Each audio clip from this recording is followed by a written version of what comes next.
ऐसे में ट्रंप ने पाकिस्तान को कड़ा संदेश भी देने का काम किया है। आतंकवाद और ड्रग तस्करों पर सख्ती सीधे तौर पर दिखाई है।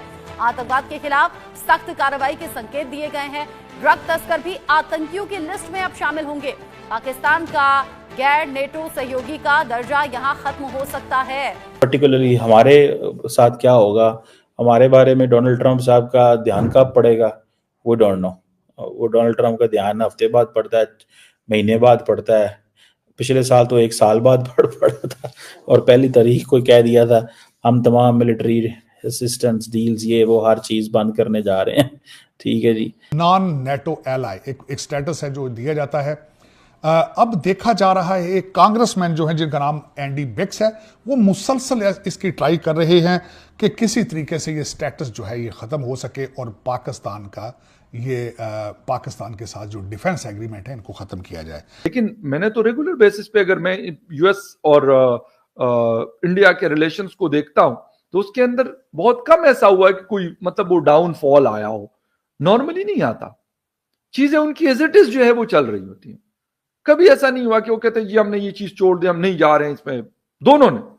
लेकिन फिर भी ये अमेरिकन जो एडमिनिस्ट्रेशन है इसने ऑलरेडी पाकिस्तान के साथ ताल्लुकात को डाउनग्रेड किया। आपको पता है इन 4 सालों के अंदर बाइडेन एडमिनिस्ट्रेशन में से कोई भी सीनियर ऑफिसर जो बंदा है secretary of state, secretary of defence या नेशनल सिक्योरिटी एडवाइजर नहीं आया पाकिस्तान के अंदर। सो इस चीज को तो मेक इट श्योर, और पाकिस्तान की व्हाइट हाउस में कोई एक्सेस भी नहीं थी। जाहिर है जो पाकिस्तान और अमेरिका रिलेशनशिप को जो नहीं देखना चाहते वो अपनी भरपूर कोशिश करेंगे। उसकी वजह यह है कि बयानिया ये दिया जाएगा कि अब तालिबान के साथ पाकिस्तान के रिलेशनशिप ठीक नहीं है, तो जाहिर है हमें पाकिस्तान की ज़रूरत नहीं है, तो पाकिस्तान को जो मिलिट्री एड दी जाती है उसको किसी तरीके से बंद किया जाए।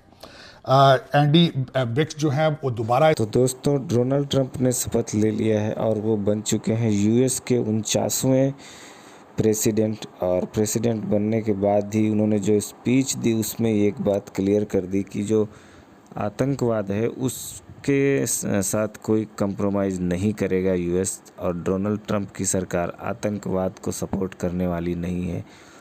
और जो भी देश आतंकवाद को सपोर्ट करते हैं उनके ऊपर कड़ा से कड़ा एक्शन लेगी यूएस की गवर्नमेंट। और जैसे ही डोनाल्ड ट्रंप का ये बयान सामने आया उसके बाद से पाकिस्तान की सरकार और पाकिस्तान की मीडिया की सांसें फूल गई, क्योंकि पूरी दुनिया जानती है कि एक ही 2 ऐसे देश हैं पूरी दुनिया में जो आतंकवाद को पूरी तरह से फंडिंग करते हैं, सपोर्ट करते हैं और आतंकवाद के लिए कुछ भी करने के लिए तैयार हैं। अपने देश की जनता का खाना छीन के आतंकवादियों को खिलाते हैं पाकिस्तानी।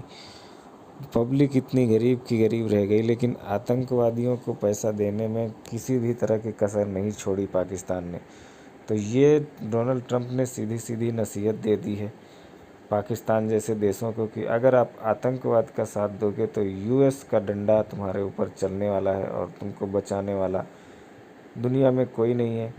चाइना कितनी भी कोशिश कर ले, लेकिन आतंकवाद के मैटर पर एक टाइम पे जाके चाइना को भी दुनिया के सामने सरेंडर करना पड़ेगा। सारी चीजें समझने की जरूरत है। ये थोड़ा ही है कि हम इस चीज को अंडरस्टैंड ना करें और वो हमें बाहर से बैठ के बताएं कि हमने क्या करना है। देखिए, अमेरिका के साथ हमारे बहुत अच्छे ताल्लुकात हैं, अभी भी हैं, और हम बेसिकली अमेरिका से हम अमेरिका से वो कुछ नहीं ले सके जो आज इंडिया ले रहा है, क्योंकि हमारी वजह यह है कि हमें पॉपुलिस्ट नैरेटिव चाहिए। हमें पता ही नहीं नेशनल इंटरेस्ट को कैसे परस्यू करना है। इधर पॉलिटिकल पार्टीज और इंडिविजुअल जो होते हैं वो समझते हैं कि हम अपना जो पॉलिटिकल पार्टी का एजेंडा या किसी इंडिविजुअल पॉलिटिशियन का एजेंडा एट टाइम्स उसको सुप्रीम समझते हैं ओवर द नेशनल सिक्योरिटी या नेशनल एजेंडा जो होता है। एंड देन फिर हमारे यहाँ हालात ये हैं कि जी इमरान खान साहब ने कहा जी कि अमेरिका ने मेरी हुकूमत गिरा दी। दैट वाज द टाइम जब हमने अमेरिकन से फायदे उठाने थे। अब देखें, अमेरिकन कहते हैं ये चाइना के करीब हो रहे हैं, चाइनीज कहते हैं इन्होंने हमारे इंटरेस्ट को यहाँ पे कॉम्प्रोमाइज कर दिया है, और पाकिस्तानीज क्या सोच रहे हैं? पाकिस्तान कहते हैं जी हमें समझ ही नहीं है, हमने राइट जाना है, हमने लेफ्ट जाना है, हमने दाएं जाना है, हमने बाएं जाना है। वो कहना जी हमें तो समझ ही नहीं आ रही। देखें, हमें अपने पत्ते इंतहाई मजबूती से खेलने चाहिए। हम किसी ब्लॉक का हिस्सा नहीं है, ये पाकिस्तान की स्टेटेड पॉलिसी है। हम ना चाइनीज ब्लॉक में जा रहे हैं ना अमेरिकन ब्लॉक में जा रहे हैं। हम एक न्यूट्रल पोजीशन गो कि हमें किसी ने लेने नहीं देनी, और हमारे बारे तासुर यही है कि हम चाइना ब्लॉक के हैं। उसकी वजह यह है कि जब आपको मिलिट्री सप्लाईज नहीं होंगे, जब इंडिया को इतना ज्यादा आर्म किया जा रहा है। आप देखिए ना, राफेल इंडिया जो है वो फ्रांस से ले सकता है। क्या पाकिस्तान दुनिया से कहीं से मिलिट्री इक्विपमेंट ले सकता है? नहीं ले सकता। क्या पाकिस्तान दुनिया में वेस्टर्न ममालिक किसी को हमें कुछ देने को तैयार है? बिल्कुल नहीं। हमें तो बहुत थोड़ा तरीके से हमें तो मैनेज किया जा रहा है। सो मेरा ख्याल है कि पाकिस्तान को इन चीज़ों को समझना होगा और ये अमेरिका को एक बड़े तरीके से डील करना पड़ेगा। देखें, अमेरिकन स्मार्ट प्लेयर हैं। उन्होंने इंडिया को मुश्किल में डाल दिया जब ये पन्नू वाला इंसिडेंट हुआ, ठीक है जी। उन्होंने इंडिया को मुश्किल में डाल दिया इस चीज में, और फिर अमेरिका ने इसमें इंडियंस ने ले दे करके वो पीछे हटे। So you have to manage that. Interesting what you highlighted. आप ये कह रहे हैं कि एक हवा बनाई जा रही है अगेंस्ट पाकिस्तान, इस तरह की वेव क्रिएशन की जा रही है, एंटी पाकिस्तान नैरेटिव्स क्रिएट किए जा रहे हैं छोटे छोटे। Are you saying that? देखिए, बिल्कुल बात समझने वाली है। बात यह है कि आपको पता है कि जो नेक्स्ट सेक्रेटरी ऑफ स्टेट आ रहे हैं मार्को रूबियो ऑलरेडी सेनेट के अंदर एक कानून साजी लेके आ रहे थे कि जी वो तंजीमें जिनसे भारत को इतराज है, हमें चाहिए कि हम भारत के साथ खड़े हों। हम भारत जो है वो बेशक S-400 भी ले तो हमें वो जो कार्ड्स एक्ट है भारत के ऊपर नहीं लगाना। वो कह रहे थे कि हर वो काम करना है जिससे भारत मजबूत हो और हर वो काम करना है जिससे पाकिस्तान को टफ टाइम। ये जो नए next secretary of state Marco Rubio जिनको अपॉइंट किया प्राइम मिनिस्टर प्रेसिडेंट ट्रंप ने, ये उनकी अप्रोच है।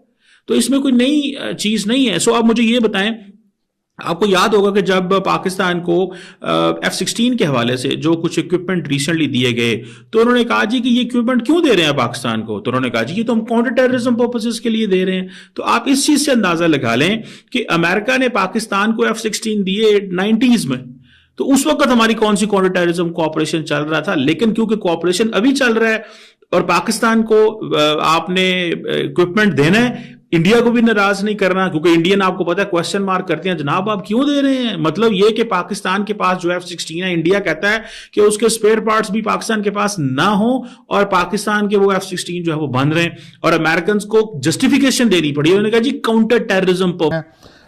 माजी के अंदर देखा जाए तो बाइडन एडमिनिस्ट्रेशन भी समझती थी कि तालिबान के साथ रिलेशनशिप पाकिस्तान हमेशा उनको अच्छा सर्व कर सकता है। ये बात यहाँ पे मेंशन करनी ज़रूरी है कि जितना तालिबान को पाकिस्तान समझता है, मैं समझता हूँ दुनिया का कोई कंट्री नहीं समझता। ज़बानें एक है, मज़हब एक है, जियोग्राफिक लोकेशन को जिस तरीके से पाकिस्तान समझ सकता है वो कोई और दूसरा मुल्क नहीं समझ सकता। पाकिस्तान ने हमेशा अफगानिस्तान की मदद की है और एक ऐसा रिलेशनशिप है जो मैं समझता हूँ इट्स वेरी यूनिक। लेकिन एंडी बिक्स जो है एक वाहिद कांग्रेसमैन है, मुसलसल इस बिल के खिलाफ वो हमेशा तैयार होते हैं। अब देखते हैं कि डोनाल्ड ट्रंप साहब 2025 में इसको किस तरह डील करते हैं। पाकिस्तान के इस वक्त आज भी अगर देखा जाए तो लोकेशन वेरी इंपॉर्टेंट है, ईरान के हवाले से, अफगानिस्तान के हवाले से और चाइना के हवाले से। तो मैं इसको आपको बताना चाह रहा था कि आने वाले दिनों में डोनाल्ड ट्रंप साहब इस अनप्रडिक्टेबल, उनका कोई पता नहीं है। आज भी जो यहाँ पे सेक्रेटरी ऑफ डिफेंस की हीयरिंग हो रही थी उसके अंदर अफगानिस्तान के जिस तरीके से इनखला हुआ है, बार बार उनके वहाँ से उनके इस चीज़ को सामने लाया गया और जो पेंटागन है वो जो डीमोरलाइज है इसके बारे में क्वेश्चनिंग की गई। जिस तरीके से 13 बच्चों की लाशें उठा के वहाँ से निकले, इसके बारे में डिस्कस किया गया। अब देखते हैं कि 2025 में रिपब्लिकन इस चीज़ को किस तरह डील करते हैं। या ये बताना ज़रूरी होगा कि आखिरी दिनों में डोनाल्ड ट्रंप साहब के पीरियड के दरमियान कुछ रिपब्लिकन कांग्रेस में, लेकिन मैंने तो रेगुलर बेसिस पे अगर मैं यूएस और इंडिया के रिलेशंस को देखता हूं तो उसके अंदर बहुत कम ऐसा हुआ है कि कोई मतलब वो डाउनफॉल आया हो। नॉर्मली नहीं आता, चीजें उनकी एज इट इज जो है वो चल रही होती हैं।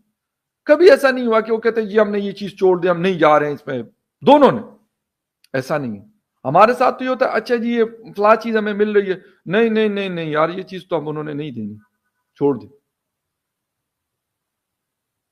ये मसला हमें, मेरे ख्याल हमारी ये हुकूमत हो या फिर अगली कोई हुकूमत हो या हमारे पॉलिटिकल लीडर्स हो, अगर वो ये सोचे कि यार हमने दुनिया के, ये एक मतलब एग्जाम्पल है, ये नहीं कि दुनिया में सिर्फ अमेरिका ही है जिसके साथ ताल्लुकात अच्छे रखने चाहिए, नहीं, बाकी भी बहुत बड़ी दुनिया पड़ी हुई है जिसके साथ ताल्लुकात अच्छे होने चाहिए, कारोबार होना चाहिए, रोजगार होना चाहिए, ये चीजें चलनी चाहिए। लेकिन उसको चलाने के लिए जो फैसला साजी है उसमें एक तो कंटिन्यूटी बहुत ज्यादा जरूरी है। दूसरी चीज फैसला साजी, डिसीजन मेकिंग, डिसीजन किसने लेना, जिसका काम है as a prime minister, defence minister, foreign minister, ये उनका काम है कि वो ये डिसीजन ले, वो नहीं लेते। तो फिर अमेरिका भी हमें कहता है यार छोड़ दो इनको, क्या करना है इनसे, क्या बात करनी। कोई और भी दुनिया के, चीन भी है, वो कहते हैं यार अगर जनरल आसिम मुनीर साहब ने हमें कोई मतलब गारंटी दे दी तो वो ठीक है, अगर प्राइम मिनिस्टर साहब ने दे दी तो उसकी वो हैसियत नहीं। बैठते तो हैं, मुलाकातें भी उनकी होती है, दौरे भी होते हैं दोनों तरफ से, लेकिन उनको तब होता है कि यार